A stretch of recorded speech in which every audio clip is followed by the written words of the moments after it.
తెలంగాణ ప్రజలకు నమస్తే. నిజానికి సోషల్ మీడియాలో జరుగుతున్న పరిణామాల మీద ఏదో ఒకటి మాట్లాడాలనేటువంటి దుగ్ధతో మాట్లాడడం కాదు, కానీ అసలు ఈ రాష్ట్రం వచ్చిన స్థితికి, దానికి పడ్డ కష్టానికి, ఇప్పుడు జరుగుతున్న పరిణామాలకు లంకె కుదరక నెత్తిబిక్కుంటున్న అనేక మందిలో నేను ఒకరిని. ఎట్లుండే నువ్వు తెలంగాణ పల్లెలో అని చెప్పేసి వెనకటి రోజులలో తెలంగాణ ఎట్లుండని వాడడం ఎట్లుండేనో, రాజకీయాల్లో తెలంగాణ ఎంత హుందాగా ఉండే ఒకప్పుడు అని పలవరించడం కూడా ఇవాళ ఒక అవసరమైన పని అనుకుంటున్నాను. ఎందుకంటున్నట్టే, ఇంతకుముందుకి నేను ఒక విజువల్ సోషల్ మీడియాలో చూసిన, వాస్తవానికి ప్రతి క్షణం న్యూస్ ఫాలో చేసేంత ఓపిక కానీ, గొప్ప సదభిప్రాయం కానీ, లేదా నిరంతరం ఏదో ఉత్సాహం వెతకాలి ఏం జరుగుతుందో అనేంత పరిస్థితిగా తెలంగాణ లేదనేటువంటి ఒక వాతావరణంలో ఎక్కువ చూడకపోయినా ఇంతమంది సోషల్ మీడియాలో వైరల్ అవుతున్న ఒక న్యూస్ చూసిన,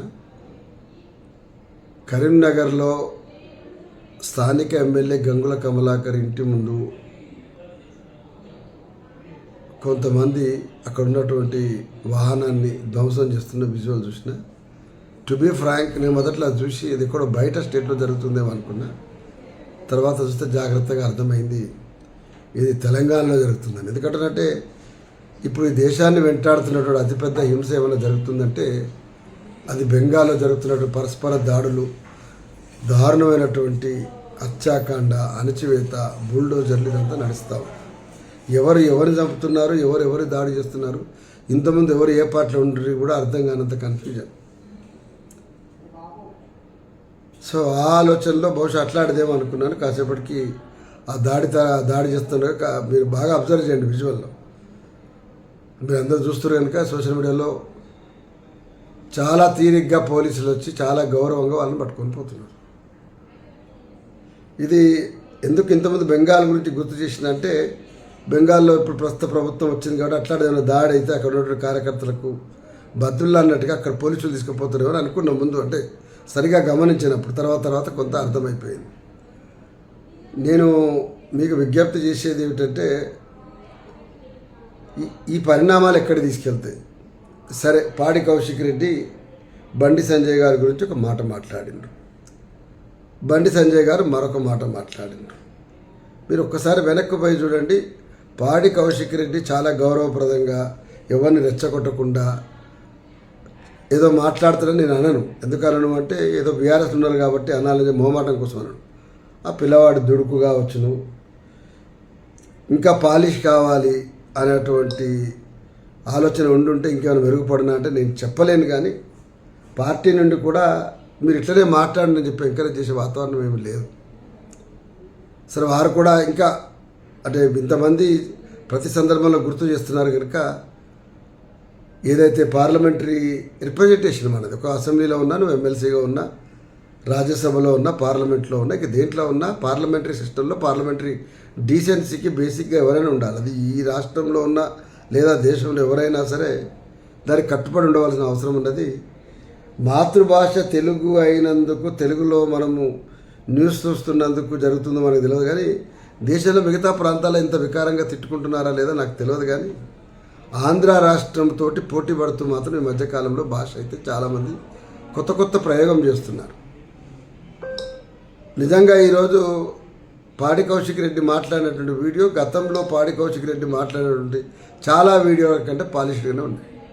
బండి సంజయ్ గారు, మీరు కేటీఆర్ని ఇట్లా మాట్లాడతారు, ఇదేం పద్ధతి? మరి మిమ్మల్ని కూడా మీరు తంబాకులో డ్రగ్స్ పెట్టుకొని ఉండడంతో ఇంకేదో ఊసిందనేది అన్నారు. సార్ పెద్ద నేనేమంటే దూషణలు ఏం లేవు, మిమ్మల్ని ఎవరిని కూడా కించపరిచేటువంటి పదాలు ఏమి లేవు. కొంత హాస్యము లేదా మీకున్నటువంటి వ్యక్తిగతమైనటువంటి అలవాటుని ఎత్తు చూపేటువంటి ప్రయత్నం చేస్తే సరే, అది కూడా అవసరమా అంటే అవసరం కాకపోవచ్చు. బట్ చాలామంది చేస్తున్నారు కాబట్టి ఇంతవరకు అనుకుంటే, నెక్స్ట్ దాంట్లో దానికి ముందున్నటువంటి వీడియో మీరు చూడండి. బండి సంజయ్ మాట్లాడింది చూస్తే కనుక ఆశ్చర్యం వేస్తుంది. 10 సార్లు కేసీఆర్ను మనిషివేరా, మనిషికే పుట్టినవా, ఇదంతా కాదు కానీ కేసీఆర్కి పుట్టినవా అని. ఎవడికి పుట్టినవు, ఎవడు ఏం చేసిండు, ఈ పుట్టుక సమస్య ఏందిరా నాయన, నాకేం అర్థం కాలే. మీరు జనాభా లెక్కలకు సంబంధించినటువంటి పుస్తకాలు రాస్తున్నారా? అసలు ఏం రాస్తున్నారు? లేకపోతే మీరు జెనెటిక్స్లో ఏమన్నా డిఎన్ఏ ల్యాబ్లో పనిచేస్తున్నారా? అసలు మీకు ఎవరు అసలు ఈ పుట్టుక అనేటువంటి భాష ఏంటిది? మనుషులో ఉండడం మాట్లాడుకునే భాషలేనా ఇది? నాగరిక ప్రపంచంలో మొత్తం ఆ సమాజాన్ని రిప్రజెంటేషన్, ఒక పబ్లిక్ రిప్రజెంటేటివ్, అందులో నువ్వు మంత్రివి, నీ భాష ఏంది? ఆ బాడీ లాంగ్వేజ్ ఏంది? అసలు నీ పని ఏంది? అసలు తెలంగాణలో చేయాల్సిన పని ఏంది? నువ్వు చేసే పని ఏమైనా చేస్తున్నావా? చాలామంది వాళ్ళు సోషల్ మీడియాలో ప్రశ్నిస్తున్నారు. నువ్వు కేంద్రానికి ఒక మంత్రిగా ఉండి ఈ రాష్ట్రానికి ఏం చేస్తున్నావు? ఏం పార్లమెంట్లో కొట్లాడి తెచ్చినావు అంటే ఏం చేత కాదు. ఒకడు స్వయాన పార్లమెంట్లో కూర్చొని తల్లిని చంపి బిడ్డని బయటికి తీసుకొచ్చిండ్రు అని చెప్పేసి ఆ తేజస్వి అంటే వాడు సూర్య అంటోడు ఆ పార్లమెంట్లో మాట్లాడితే నోరు పెగలదు. మనం నోరు పెగులుతానికి దేశం మొత్తం అర్థం కావాలంటే సరే కనీసం మనము వీలైతే వేరే భాషలన్నా మాట్లాడడానికి ప్రయత్నం చేద్దామని చెప్పేసి ప్రయత్నం చేయము. ఐటమ్ నెంబర్ 6 అని రాపించుకునే పరిస్థితికి వస్తాము. నేను ఐటమ్ నెంబర్ 6 ఎందుకు కావాలి? దేశంలో మంచి పార్లమెంటరీస్ ఉండదు, వాళ్ళతో పాటు పోటీపడి దేశవ్యాప్తంగా ప్రజల్ని కూడా ఆకర్షించుకునేటువంటి పద్ధతిలో కూడా నేను అనేకమైన అంశాలు బయటికి తీయాలని చెప్పేటువంటి ఆలోచన ఉంటుంటే మీకు ఇంప్రూవ్మెంట్ స్టడీ ఉండేది. కానీ మీరు ఎంతసేపు ఇక నేను ఎట్లా గల్లీ నుంచి వచ్చిన చెప్తే మనం గల్లీ నుంచి వచ్చినంత మాత్రాన గల్లీకే పరిమితం అయ్యలేము బండి సంజయ్ గారు. మీరు సరే బ్యాక్వర్డ్ క్లాస్ నుంచి ఒక అవకాశం వచ్చినందుకు మీరు ఉన్నతంగా ఉండాలని కోరుకోవడం లోపల నాకున్న సామాజిక కోణం కూడా ఒక కారణమై ఉంటుంది. నేను మీకు ఇప్పుడు కూడా విజ్ఞప్తి చేస్తున్నాను, మీరు కష్టపడి ఒక సందర్భంలో ఆనాడు ఉన్న ప్రత్యేక పరిస్థితుల్లో మీకు ఒక అవకాశం వచ్చింది. మీరు ఒకసారి ఎమ్మెల్యే అయినారు, మళ్ళొకసారి ఎంపీ అయినారు. ఈసారి ఎంపీ అయినప్పుడు మీరు స్ట్రైట్గా ఒక అద్భుతమైన అవకాశం వచ్చింది. మీరు బికమ్ ఏ సెంట్రల్ మినిస్టర్ అయిన తర్వాత మీరు ఢిల్లీలో కూర్చొని దేశ రాజకీయాల్లో వివిధ ప్రతిపక్షాలను మీరు చాలా అద్భుతమైన విజయం ఒక దగ్గర తెచ్చుకున్నారు. ఎందుకు ప్రజలు బెంగాల్లో మీకు అనుకూలంగా తీర్పిచ్చారు?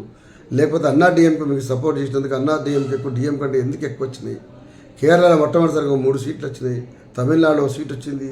ఒక పక్కన పుదుచ్చేరిలో కూడా మీ గవర్నమెంట్ ఎన్డీఏ కూటమి కింద ఆయనకు ఇవాళ ముఖ్యమంత్రి అవుతున్నారు. ఈ విషయాలు ప్రస్తావించి దేశంలో చాలా మారింది, లేకపోతే నక్సలైట్లు అందరూ ఎలిమినేట్ చేసినాం. ఇవి చాలా విషయాలు మీరు ఎందుకు ఎలిమినేట్ చేయాల్సి వచ్చింది? దేశ భద్రతలో పుట్ట కాంప్రమైజ్ అవుతుంది. మీరు చెప్పారు చాలా విషయాలు ఉన్నాయి. మీ మనగానితనంతో ట్రంప్ను ఎట్లా కంట్రోల్ చేసినాం, పాకిస్తాన్ ఎట్లా కంట్రోల్ చాలా చెప్పుకోవచ్చు. మీరు ఇన్ని వదిలిపెట్టి అస్తమాన తెలంగాణలో కూర్చొని కేటీఆర్ నువ్వు ఆనుగుట్టినవా, ఇది ఏం భాష అంటున్నా? నిజంగా మాట్లాడుకోవాలంటే మిమ్మల్ని కోర్టు కనుక నిజంగానే సెన్సిబుల్ కోర్టు ఉండుంటే మీరు ఇవాళ కేటీఆర్ ఆ సందర్భంలో మీరు మాట్లాడిన భాషకు మళ్ళీ కోర్టు గుంజాలి. అర్థమైందా? పరువు నష్టం కింద ఇంకా అంతకంటే పెద్ద అఫెన్స్. నా ఉద్దేశంలో డిఎన్ఏల గురించి వాని పుట్టుక మాట్లాడిన ఒక్కొక్కరి మీద క్రిమినల్ కేసులు పెట్టి లోపటేసేయాలి.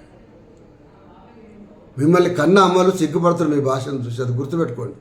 ఎవడన్నా కానీ నేను దీన్ని వీడు వాడు ఎవరి గురించి నేను అంటలేను. మన చక్కదనం పక్కనున్న రాష్ట్రంలో ఉన్నటువంటి భాష తీసుకొచ్చుకొని మనంగా ఇప్పుడు ఈ మధ్యకాలంలో దాన్ని అడాప్ట్ చేసుకున్నటువంటి ఇది ఉంది కదా, ఈ తెలంగాణని అవమానించేటువంటి స్టైల్. అందుకోసం మీకు విజ్ఞప్తి చేస్తున్నా, మీరు చేసినటువంటి పని చాలా దారుణమైంది. వీటికి తోడు ఇంకా మీ చక్కదనానికి మిమ్మల్ని ఎవడో ఏమన్నాడని చెప్పేసి పోలీసు వాళ్ళు చూస్తుండగానే చాలా ఎంత గౌరవప్రదంగా తీసుకుపోయారు మిమ్మల్ని కార్యకర్తలు నేను చూసిన. నేనేమంటున్నా, మీరు ఆడ అయిపోయింది ప్రెస్ మీట్, కనీసం ఏడవుతుంది ఏమైతుంది కూడా సోయి ఉంటుందా? ఇదే తొందరపాట. చక్కపోతారు ఇంట్లో ఎవరున్నా లేకుండా బండ్లు ఏడుంటే ఆ బండ్లని తుక్కు కొట్టడం అసలు మామూలుగా కొడతలేరు మీరు. నేనేమంటున్నా, మీరు పాడి కౌశిక్ నిజంగానే ఉంటే మీరు దాడి చేస్తే తెలంగాణ సమాజంలో భౌతిక దాడులకు పాల్పడే స్థాయికి మీరు వచ్చినట్టు లెక్క కదా. నేనేమంటున్నా, తెలంగాణలో మనం సంయమనాన్ని పాటించడం అనేది నేర్చుకోకపోతే ఇట్లా దాడులకు పాల్పడదలుచుకుంటే ప్రతిరోజు మీరు మాట్లాడిన ఇప్పటికీ చాలా సందర్భాల్లో మాట్లాడిన భాషకు లేదా ఇంకా చాలామంది మాట్లాడే భాషకి ఇప్పటికీ చాలా సందర్భాల్లో ప్రతీకార దాడులు జరగవలసి ఉండే.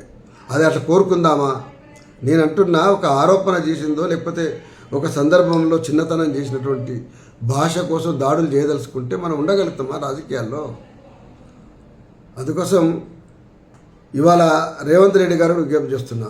ఇప్పుడు మీరేమో అద్దంకి దగ్గర ఇంతమంది చూసిన నేను, మీరు ఎందుకు కొట్లాడుకుంటారా బాబు, బీజేపీ బీఆర్ఎస్ మీరంతా ఒకటే కదా అని చెప్పేసి ఈ పనికిరాని మాటలు బంద్ చేయండి. ఎవడన్నా కానీ బీఆర్ఎస్ పోయి బీజేపీతో అలియన్స్ చేసేదలుచుకుంది అనేటువంటి నీకు అంత స్పష్టమైన అవగాహన వచ్చినాడు. నీకు దమ్ముంటే అలసి కొట్లాడు. ఎవరు వస్తారో ఎటు నిలబడతారో చూడు. మీకు దమ్ముందా అసలు? భారతీయ జనతా పార్టీని రాజకీయాల్లోపట ఎలినేట్ చేసి సెపరేట్ చేసి దాన్ని చిన్నగా చేసి నిలదొక్కునే సత్తాలో కూడా మీరు ఉన్నారా? ఎందుకు ఇంకొక పార్టీని పట్టుకొని ఒక పార్టీకి ఉన్నటువంటి ట్రాక్ రికార్డులో దేనికి సరిసమానం కానీ దరితాపులు లేనటువంటి ఒక పార్టీ దేశవ్యాప్తంగా ఒక చర్చ జరుగుతున్నది. గతంలో ప్రాంతీయ పార్టీలకు జాతీయ పార్టీలు రెండు కూడా తొక్కిపడేసేటండి. లేదు రాహుల్ గాంధీ గారు వచ్చిన తర్వాత కొంత ప్రాంతీయ పార్టీలతో కలిసి పనిచేస్తున్నారు కాబట్టి ఇవాళ ఇండీ కూటమిలో కూడా చాలా ప్రాంతీయ పార్టీలు కూడా భాగస్వామ్యని తమిళనాడు లాంటి ప్రాంతంగా చాలా ప్రాంతాల్లో అట్లాంటి జరిగినాయి. మరి మీరీడే చేస్తున్నది ఏంది? మీ రెండు జాతీయ పార్టీలు కలిసి తెలంగాణ ఉద్యమంలో ముందున్నటువంటి ఒక పార్టీ మీకు వ్యక్తుల మీద కోపాలుంటే మీరు చూపెట్టుకోండి. కానీ ఇవాళ చాలా స్పష్టంగా చెప్తున్నాం, నాటి తెలంగాణ రాష్ట్ర సమితి నేటి భారత రాష్ట్ర సమితిలో అనేక మంది వేలాది మంది ఉద్యమకారులు తెలంగాణ రాష్ట్రం కోసం కొట్లాడిన వాళ్ళు, జైలుకు పోయిన వాళ్ళు వేల మంది కార్యకర్తలు ఉన్నారు. నేను ఓపెన్ ఛాలెంజ్ చేస్తున్నా, ఈ రాష్ట్రంలో భారత రాష్ట్ర సమితితో పోల్చదగ్గటువంటి స్థాయిలో తెలంగాణ ఉద్యమంలో పనిచేసినటువంటి వాళ్ళు కానీ, ఆస్తులు పోగొట్టుకున్న వాళ్ళు కానీ, ఈనాటికి కూడా ఆర్థిక పరపతి ప్రకారం లెక్క వేసుకుంటే కానీ వేలాది మంది మధ్యతరగతి జీవులు ఆ పార్టీని నమ్ముకొని పనిచేస్తున్న వాళ్ళు ఉన్నారు. మీకేం కంపారిజన్ అంటున్నా? అన్ని వర్గాలకు, అన్ని ఆధిపత్య కులాలకు దీనికది ఇవాళ ఫ్రాంచైజీ కిందనో అమ్ముకున్నట్టుగానో టికెట్ ఇచ్చేటువంటి వాతావరణాన్ని వదిలిపెట్టేసేసి ఇవాళ ఒక స్థానికంగా నిలదొక్కున్న ఒక పార్టీని రోజు ఒకవైపు కాంగ్రెస్ పార్టీ నాయకులు, ఒకవైపు బీజేపీ పార్టీ చేస్తున్న ఏదైతే ఈ ప్రచారం ఉందో ఇది అన్యాయమైంది, దుర్మార్గమైంది, ఆపివేయాల్సిన బాధ్యత. ఎందుకంటే ఈ దేశంలో భారతీయ జనతా పార్టీ బీజేపీని నిలువరిస్తానికి మేమే ఛాంపియన్స్ అని చెప్పిన రాహుల్ గాంధీ ప్రధానమైన బాధ్యత నిలువరించడానికి అక్కడికి వచ్చేటప్పుడు ఎవరో వెతుక్కునేటువంటి ఇంగితము కనీసమైనటువంటి సోయి మీకు ఉండాలి, మీ పార్టీకి ఉండాలి, తేడా చూపెట్టాలి. నేను ఇవాళ ఈ సందర్భంగా అంటున్నా, మమతా బెనర్జీ ఓడిపోయినందుకు బెంగాల్లో సంబరాలు చేసుకుంటారు కొంతమంది కాంగ్రెస్ కార్యకర్తలు అని చెప్పి మీరు మందలించారు కదా. ఇవాళ తెలంగాణ కూడా మీరు మందలియాలి. నీ బాధ్యత ఇది రాహుల్ గాంధీ. ఉట్టిన కేసులు పెట్టుకోవడం కాదు, మీరు చేసినటువంటి పని ఏదైతే ఉన్నదో ఈ సందర్భంలో ఇవాళ ఈ రాష్ట్రంలో ఉన్నటువంటి కాంగ్రెస్ పార్టీ భారత రాష్ట్ర సమితిని తొక్కడం కోసం భారతీయ జనతా పార్టీతో కలిసి పనిచేస్తూ మామూలు సామాన్యులు కూడా చెప్పుకుంటారు. ఈ విషయం ఏదో తేల్చేటువంటి బాధ్యత మీ మీద ఉన్నది. అంతవరకు 100% మేము ప్రధానమైనటువంటి ప్రతిపక్షంగా ఉన్నటువంటి మేము కాంగ్రెస్ పార్టీతో ఫైట్ చేసే విషయంలో కూడా ఎక్కడ కూడా కాంప్రమైజ్ కాము అనేటువంటి సందేశాన్ని యావత్ భారత రాష్ట్ర సమితి ఇస్తుందని చెప్పి భావిస్తామన్నా. మరొకసారి భారత రాష్ట్ర సమితిలో ఉన్నటువంటి సోదరులు ఎవరైనా సరే, ఎమ్మెల్యేలు ఉన్నటువంటి వాళ్ళు లేదా ప్రెస్ మీట్ పెట్టి కౌంటర్ ఇవ్వగలిగే స్థాయిలో ఉన్నటువంటి వాళ్ళందరూ కూడా వ్యక్తిగతమైన దూషణకి ఎక్కడ మనం అవకాశం ఇవ్వద్దు. పార్టీ ఉన్నతంగా ఒకప్పుడు ఉద్యమ స్థాయి నుంచి వచ్చినటువంటి పార్టీ కనుక దాని యొక్క ఇంప్రెషన్ చెడిపోకుండా ఉండడానికి అందరూ కూడా ఇది గమనంలో తీసుకోవాలని చెప్పి తెలియజేస్తూ, బండి సంజయ్ ఇవాళ బండ్ల మీద చేయించిన దాడి ఉంది కదా, ఆయన బండ్లు ఇప్పిస్తాను అందరికీ, బండ్లు లేని వాళ్ళు బండ్లు ఇప్పిస్తాను, ఉన్న బండ్లు ఉన్న వాటిని పలగొట్టడానికి బండ్లు ఇప్పిస్తాడు ఆయన. కానీ ఆయన దాడి ఏదైతుందో ఈ దాడి చాలా చిన్నదని నేను భావిస్తున్నాను. ఎందుకంటే మన మీద వాళ్ళు చేస్తున్న దాడి భాష ముందుల ఇది ఒక లెక్కలకి రాదు. అదే సందర్భంలో రాష్ట్ర ప్రభుత్వాన్ని డిమాండ్ చేస్తున్నా, మీరు రాజకుమారులను సత్కారం చేసినట్టుగా చేసి బండ్ల మీద దాడి చేసి ఆఫీసుల మీద దాడి చేస్తుందని ప్రజలు గమనిస్తున్నారు. ఇంబడే క్రిమినల్ కేసులు పెట్టాల్సిన బాధ్యత ఉన్నదని చెప్పేసి కూడా డిమాండ్ చేస్తూ, ఈ దాడులు ఆపండి. ఇది బెంగాల్ కాదు, యువన అయ్య జాగిరి కాదు, పండబెట్టి తొక్కే కెపాసిటీ తెలంగాణలో ఉద్యమకారులకు ఉంది. ఎవడు పడతాడు ఇది మాట్లాడతాం కుదరదు. యావత్ ఉద్యమ సోదరులు కూడా విజ్ఞప్తి చేస్తున్నా, ఒక ఉద్యమ పార్టీ తన ప్రాభవాన్ని కోల్పోకుండా, తన యొక్క గతిని కోల్పోకుండా కాపాడుకోవాల్సిన బాధ్యత కూడా ఉద్యమకారులకు ఉన్నది. నిలబెట్టుకోవాలని చెప్పేసి కూడా ఈ సందర్భంగా తెలియజేస్తూ మళ్ళీ గుర్తు చేస్తూ ఉన్నా, భారత రాష్ట్ర సమితి ఉన్నటువంటి ప్రతి నాయకుడు కూడా అత్యంత సంయమనంతో, అత్యంత మిలిటెంట్గా, నిజాయితీగా అనేక విషయాలు అనేక పార్శ్వాలప్పుడు కూడా మిగతా వాళ్ళకంటే ఉన్నతంగా ఉన్నట్టుగా, పద్ధతిగా ఉన్నట్టు కూడా చెప్పేటువంటి సందేశం ఈ సందర్భంలో అవసరమని చెప్పేసి తెలియజేస్తూ, దానికోసమే ప్రత్యేకంగా విజ్ఞప్తి చేస్తున్నా. నేను ఈ విషయంలో వ్యక్తిగతంగా బండి సంజయ్ గారిని నేను విమర్శించి వికారంగా చెప్పేటువంటి ప్రయత్నం చేయలే. కానీ వారు అహభావాలు అయితే నిజంగా కూడా భరించడానికి కూడా చాలా కష్టంగా ఉంది.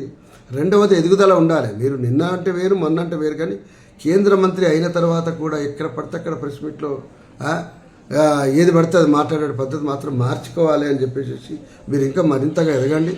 ఇంకా వచ్చేటువంటి 2 ఏళ్ల లోపల తెలంగాణకి ఏం రావాలో వాటి కోసం కొట్లాడడానికి అవకాశం తీసుకున్నటువంటి ప్రయత్నం చేస్తే మంచిగా ఉంటుందని చెప్పి మీ గౌరవం పెరుగుతుందని చెప్పి తెలియజేస్తూ యావత్ భారతీయ జనతా పార్టీ సోదరుల విజ్ఞప్తి చేస్తున్నా, మీకు దేశవ్యాప్తంగా జరిగిన ఎన్నికల్లో కూడా మీ లక్ష్యం కాంగ్రెస్ మీద మీరు చేసినటువంటి యుద్ధం ఏదైతుందో అది మీరు కాంగ్రెస్ మీద కొట్లాడుకోవాలి.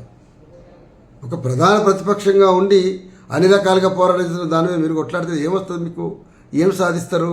అంటే ముందు ఇవాళ ఉన్నటువంటి భారత రాష్ట్రపతిని ఖాళీ చెప్పించేసి నెక్స్ట్ ఇంకో పార్టీ మీద రేపు కబ్జా పెడదామనా? అందుకోసం నేనేమంటున్నట్టే మీరు ఫస్ట్ ఇక్కడ ప్రాంతీయ అస్తిత్వం కోసం ఒక పార్టీ ఉందో దాని మీద అస్తమానం పంచాయతీ పెట్టుకొని కొట్లాడి చేసి దాడులు చేసేటువంటి నుంచి మీ ఆలోచన విరమించుకోవాలని చెప్పేసి కూడా ఈ సందర్భంగా విజ్ఞప్తి చేస్తున్నాను. ధన్యవాదాలు.